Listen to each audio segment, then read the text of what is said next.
The Electric States é um filme original Netflix, onde eles investiram muito dinheiro. Foram mais ou menos 320 milhões de dólares, que em real fica mais ou menos 1 bilhão e 800 milhões de reais. O fato é que, ainda assim, com todo esse dinheiro envolvido, o filme ainda foi um grande fracasso, não alcançou o público da forma que os produtores esperavam. E também, com todo respeito, seu conteúdo é muito clichê e não justifica todo esse orçamento. E aqui eu sempre começo avisando que essa é apenas a minha opinião, não significa que você precisa concordar com tudo que eu falo. Se você quiser discordar nos comentários, fique à vontade, mas faça isso com respeito. Deixa o seu like, compartilha, se inscreva no canal. Isso ajuda a crescer o canal. Então, essa história vai falar sobre a história da Michelle, que é uma menina, adolescente, órfã dos anos 90, que vive em um mundo pós-guerra entre humanos e robôs. E aí, essa Michelle, ela perdeu toda a sua família, como eu disse, ela é órfã, ela também perdeu o seu irmãozinho mais novo, e aí ela vai pra casa de um tutor.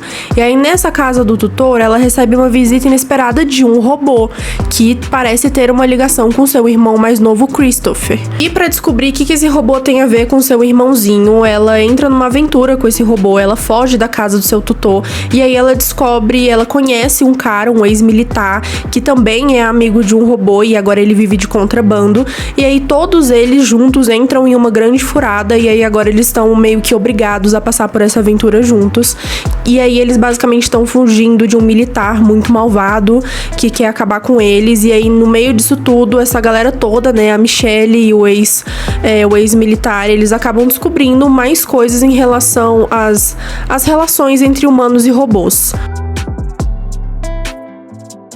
E aí, primeiro eu gostaria de falar aqui os nomes do elenco, pra vocês verem que realmente essa galera não brincou quando gastou todo esse dinheiro. Então, primeiramente a gente tem a Michelle, que é interpretada pela Millie Bobby Brown, que é a queridinha da Netflix desde que surgiu de Stranger Things. A gente também tem o Chris Pratt, que é o nosso eterno guardião da galáxia. A gente tem o Gustavo Fring, que esse não é realmente o nome dele, eu não sei o nome de verdade do ator. O nome do ator de verdade é Giancarlo Esposito, pois eu não sei se é assim que se pronuncia, mas enfim, a gente conhece ele como Gustavo Fring justamente por conta do contrabando que ele fazia em Breaking Bad. Anthony Mack, que também é um grande nome aí, que já participou de vários filmes da Marvel, ou seja, realmente muito dinheiro gasto, e vocês conseguem ver isso só pelos grandes nomes que a gente tem nesse filme. E assim, apesar de serem atores com muito renome, né, eles são muito grandes, todo mundo conhece eles, e se você não conhece pelos nomes igual eu, que sou ruim de nome também, eu tive que pesquisar os nomes deles antes de fazer esse vídeo, você conhece os personagens que eles fizeram, porque realmente são grandes personagens. E mesmo assim, eu não acho que eles conseguiram dar tudo de si nesse filme de alguma forma. Primeiro que eu tenho uma opinião um pouco impopular, acredito eu não consigo gostar totalmente da atuação da Millie Bobby Brown.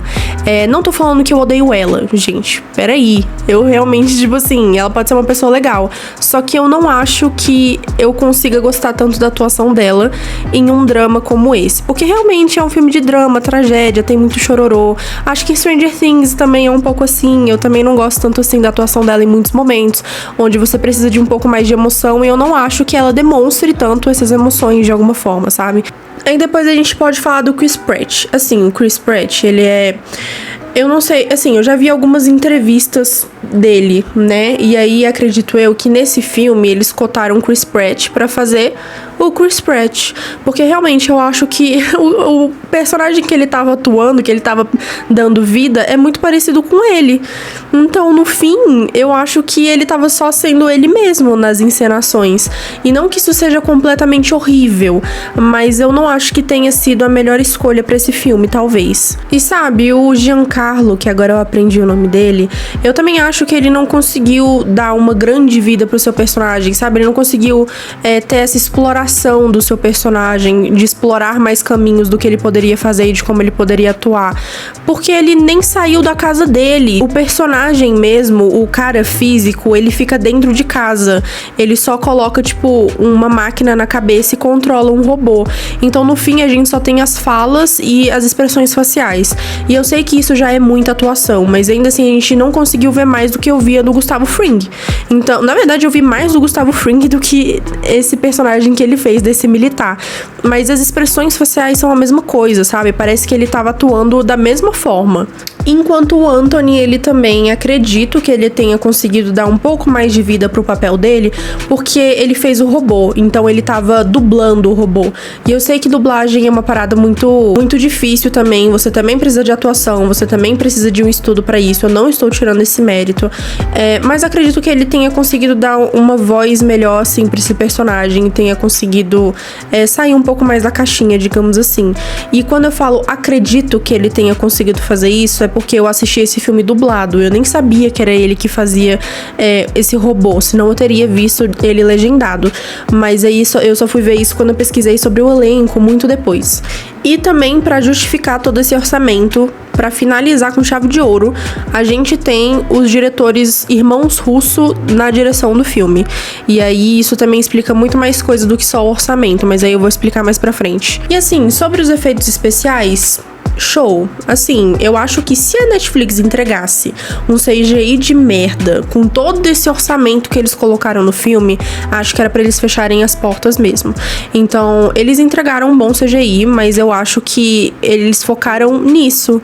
Eles focaram no visual, eles focaram na fotografia, eles focaram, sabe, nesse aspecto visual de filmes e obras no geral que você vê, mas não na história, no roteiro em si, na essência disso. E assim, muito pra ser bem sincera, esse roteiro, ele é muito clichê, ele não tem novidade nenhuma. Então a gente tem uma menina que perdeu toda a sua família e agora ela tá muito triste, e agora ela vira uma rebelde, né? Ela vai contra o sistema. E aí ela tem um chamado pra aventura, que é aquela parada da jornada do herói que a gente já conversou aqui no canal. Então ela tem um chamado pra aventura, onde o robô vai até a casa dela. Ela descobre que o robô tem alguma coisa a ver com o irmão dela. E aí ela vai até um engraçadinho que tem recursos pra eles conseguirem fazer essa aventura. E aí eles se emocionam, né? Eles têm essa conexão e eles meio que, vamos todo mundo pra essa aventura então. E aí eles se convencem que eles têm que ir pra essa aventura todo mundo junto. E aí eles vão pra uma aventura. E claro, a gente também tem essa parada do justiceiro, né? Que é esse militar que eu tô falando. Então, eu sou um cara que segue as leis à risca e eu sou muito foda e ninguém vai sair das leis também, tem que ser desse jeito. E aí ele, tipo, bem casca grossa, assim, bem no limite. E aí ele que persegue a galera, mas aí a gente pensa, mas ele então ele é o vilão principal, e a gente percebe que não, ele não é o vilão principal. E aí a gente tem no final, que foi uma das coisas que me decepcionou, que assim, no final era pra gente ter uma super batalha épica, que no final é um monte de CGI jogado ali no meio. E na verdade, eu até arrisco dizer um pouco que todas as batalhas desse filme tem um pouco disso, desse CGI jogado assim, e aí eu também acho que isso vem um pouco porque a gente tem a direção dos irmãos Russo. E aí, pra quem não sabe, os irmãos Russo, eles também dirigiram alguns filmes da Marvel. Então a gente tem Vingadores Guerra Infinita, a gente tem Vingadores Ultimato, a gente tem, acho que 2 Capitão América que ele fez também. Enfim, esses são os que eu conheço que ele fez.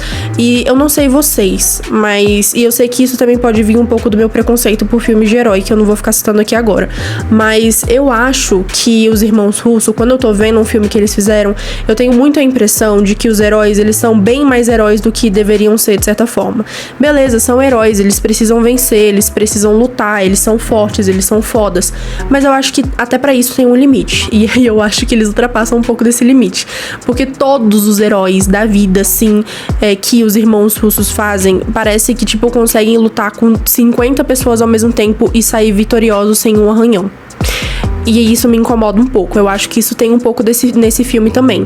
Então a gente vê robôs minúsculos, assim, que não eram pra estar vencendo de super humanos e de super robôs e tal.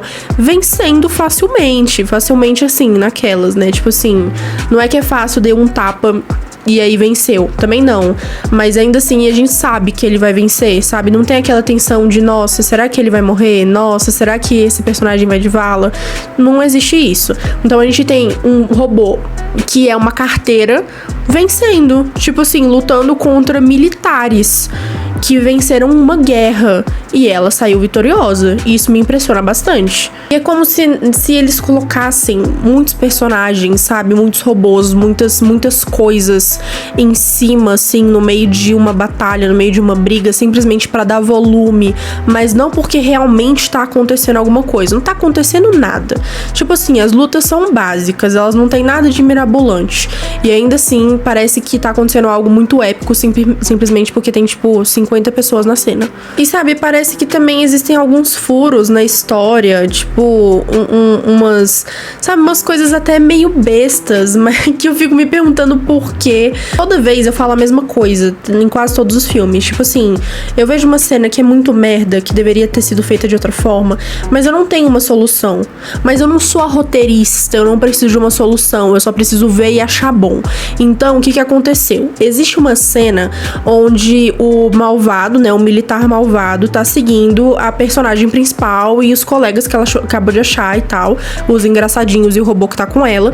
E aí eles fogem, e aí esse militar, ele acaba que, tipo, tem alguns escombros que caem nele e ele fica preso, né? O robô que ele controla fica preso.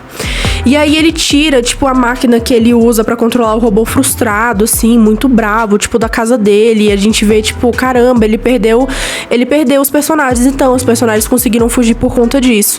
E aí, logo em seguida, existe uma cena onde, tipo, ele conversa com o vilão da história. E aí, ele coloca o capacete de novo. Ele liga o robô dele e ele levanta dos escombros como se nada tivesse acontecido. Se ele podia ter feito isso antes, então por que ele não fez isso antes? E, de novo, eu não tenho uma solução, mas eu não preciso ter uma solução, eu só preciso reclamar. E outra, eu também acho muito engraçado como o Christopher, que é o irmão mais novo da protagonista, tem um QI altíssimo e, mesmo assim, ele não consegue achar outra forma de comunicação que não seja por mímica. Eu acho que se ele escrevesse num papel, a gente teria pulado, tipo, 30% desse filme. E aí, tudo bem, mas precisa ter a história pro filme. Então, faça a história direito. E assim, a minha conclusão é que talvez esse filme até possa funcionar pra algumas pessoas. Principalmente as pessoas que não têm um repertório de filmes e séries, enfim, obras no geral, que tenham o mesmo tipo de roteiro. Até porque esse filme, ele foi feito pra pessoas mais jovens, se a gente parar pra pensar. E eu consigo entender a crítica do roteiro. Eu consigo entender que é sobre a evolução da tecnologia, sobre a alienação, mas ainda assim parece que fica um pouco em segundo plano, sabe? A gente não consegue perceber tanto essa narrativa porque parece que é engolida por esse roteiro entre os irmãos tentando se encontrar. E a parte emocional do filme pode até funcionar, assim, às vezes é bonitinho, e aí você para pra perceber, caramba, mas são só humanos, são só robôs, e tenta entender o lado dele, mas também tenta entender o meu e tal, e fica meio nisso. Realmente, é aquilo que eu tinha falado no início do vídeo, né? Pega muito essa relação de humanos e robôs, relações de emoção entre humanos e robôs, né? O que aconteceu na guerra, o que aconteceu pra ter uma guerra entre humanos e robôs, por que precisa ser assim, tal, como vai funcionar essa mudança, porque a gente sabe que se tem um final feliz no filme, então a mudança vai começar a partir de vamos mudar essa relação entre humanos e robôs. E é uma das coisas que acontece no filme.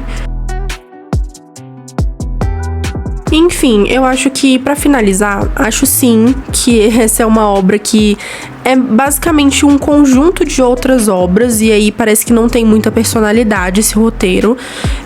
Acho que eu posso até fazer um vídeo sobre a mediocridade do cinema de hoje em dia, porque realmente é muito difícil você fazer uma coisa completamente original.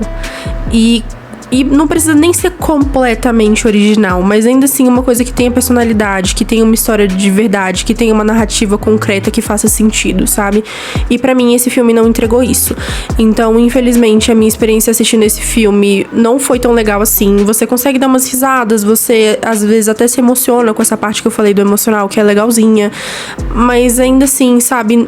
Pra mim não justifica o tanto de dinheiro que foi gasto, a não ser a parte do CGI, que também poderia diminuir. Então, caramba, você tem uma batalha que justifica você usar muito dinheiro, mas você tem outras minis batalhas, né, minis grupinhos de luta, assim, que você não precisava usar tanto, que você não precisava dar esse volume, igual eu falei, porque parecia que era só volume.